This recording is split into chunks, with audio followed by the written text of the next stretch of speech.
Hello, welcome to my channel. Before proceeding to study, please subscribe to my channel. Today, we will explore the fascinating world of English for communication. We'll dive into key concepts like articles, subject-verb agreement, prepositions, active and passive voice. Slide 1. Common errors in writing articles. Let's start with articles. The words an, and, they. They tell us if we are talking about something specific or just in general. Think of it this way, and are like saying, any one of these, while the is like pointing and saying, this particular one. We use before words that sound like they start with a consonant. For example, a book, a car, even a university, because it starts with a y sound. We use and before words that sound like they start with a vowel. For example, an apple, an egg, and an hour. The h is silent. The is used when we are talking about something specific that we've already mentioned or that is clear from the context. For instance, I saw a dog. The dog was friendly. Here are some common mistakes to watch out for. 1. Saying an apple instead of an apple, vowel sound. 2. Saying an book instead of a book, consonant sound. 3. Forgetting the when you mean a specific thing, like I went to library instead of I went to the library. 4. Adding the when talking about things in general, like the water is important instead of water is important. 5. Using the with names of places or people when you shouldn't, like the India instead of India. 6. Missing a or and before a single countable noun, like he is engineer instead of he is an engineer.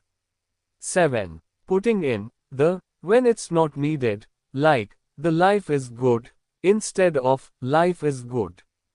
Slide 2. Common errors in writing, subject-verb agreement. Next up is subject-verb agreement. This just means that the verb in your sentence needs to match the subject in terms of being singular or plural. If the subject is one thing, the verb should be for one thing. If the subject is more than one, the verb should be for more than one. If you have one subject, like he, she, ate, the dog, you usually use the singular form of the verb. For example, he goes to school. If you have more than one subject, like they, we, the dogs, you use the plural form of the verb. For example, they go to school.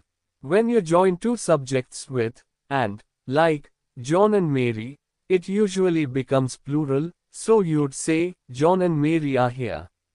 Words like team or family can be a bit tricky. If you are talking about the group as a whole, it's singular, the team is playing well. But if you are talking about the individual members doing different things, it can be plural, the family are deciding on their individual vacations. Words like everyone, someone, each, usually act as singular, so you'd say everyone is ready. With either, or, and, neither, nor, the verb agrees with the part of the subject that's closest to the verb. For example, either John or his brothers are coming. Neither his brothers nor John is coming. Don't let words that come between the subject and the verb confuse you. The subject is what you need to look at to decide the verb form. The car that belongs to my uncle is old. The subject is car, which is singular. Slide 3. Common errors in writing, prepositions. Now, let's talk about prepositions. These are words that show how nouns or pronouns relate to other parts of the sentence, often indicating time, place, or direction. Think of them as the glue that helps show the relationship between things. The book on the table tells us the book's location. We will meet at 3 p.m. tells us the time. They walk towards the park tells us the direction. Here are some common areas where people make mistakes with prepositions. 1. getting, in, and on mixed up for places. Remember, on is for surfaces on the floor, and in is for enclosed spaces in the box. 2. Confusing at and in for locations. At is often for a specific point at the station, while in is for a larger area in the city.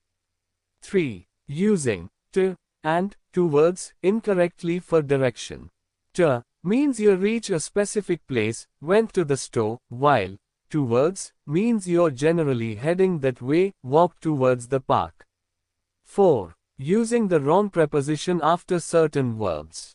Some verbs just go with specific prepositions, listen to me, not listen at me. 5. Pairing the wrong preposition with certain nouns, interested in, not interested on. 6. Forgetting a necessary preposition, like, I'll see you on Monday, instead of, I'll see you Monday. 7. Adding extra prepositions that aren't needed, like, where are you at? Instead of just, where are you? Slide 4. Common errors in writing, active voice. Let's talk about active voice. In active voice, the person or thing doing the action comes first in the sentence. It's a very direct way of writing. Think of it like a simple formula, doer plus action plus what's acted upon. For example, the dog chased the ball. The dog, doer, did the chasing, action, to the ball, what's acted upon. Why is active voice often preferred? 1. It's clearer because you immediately know who is doing what. 2. It's more direct and gets straight to the point. 3. It's often more concise, using fewer words. 4. It sounds stronger and more impactful. 5. It can make your writing more engaging for the reader. 6. It clearly shows responsibility for actions. 7. It's often how we naturally speak. Slide 5. Common errors in writing, passive voice. Now, let's look at passive voice. In passive voice, the thing or person that is having the action done to it comes first.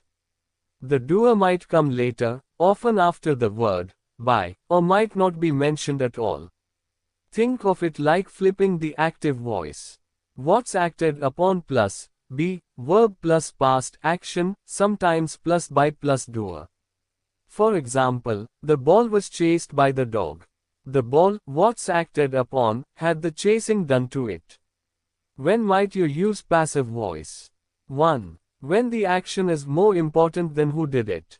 For example, the window was broken. We care more about the broken window than who broke it. 2. When the actor is unknown. For example, the money was stolen. We don't know who the thief was. 3. When the actor is obvious. For example, the criminal was arrested. We know it was the police. 4. In some formal or scientific writing to sound more objective.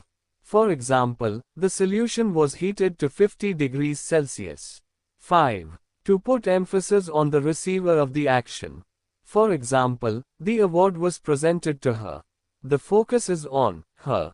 6. For variety in your writing. 7. When you want to avoid saying who did something. Slide 6. Differences, active voice versus passive voice. To really understand when to use active and passive voice, let's look at their key differences. In active voice, the subject of the sentence is the one doing the action. Think of it as the doer comes first. For example, the dog chased the ball. Here, the dog is the subject and it performed the action of chasing. In contrast, in passive voice, the subject of the sentence is the one receiving the action. The doer might come later, often after the word by, or might not be mentioned at all. Using our example, in passive voice it becomes, the ball was chased by the dog. Now, the ball is the subject, and it's receiving the action. The verb structure is also different. Active voice uses a direct, active verb form like, chased. Passive voice always uses a form of the verb, to be, like, was, is, are, plus the past participle of the main verb, like, chased. Generally, active voice is clearer and more direct. It's easier to understand who is doing what. Passive voice can sometimes be less clear, especially if the person or thing doing the action is left out. Active voice sentences are often more concise, using fewer words to convey the same information. Passive voice can sometimes be more wordy. The emphasis in the sentence also shifts. Active voice puts the focus on the actor, the one doing the action. Passive voice puts the focus on the action itself or on the receiver of the action. While active voice is more common in most types of writing, passive voice has its specific uses, as we discussed earlier, like when the actor is unknown or the action is more important. So, to summarize, ask yourself, who is doing the action? If the answer is the subject of your sentence, you're likely in active voice. If the subject is having the action done to it, you're likely in passive voice.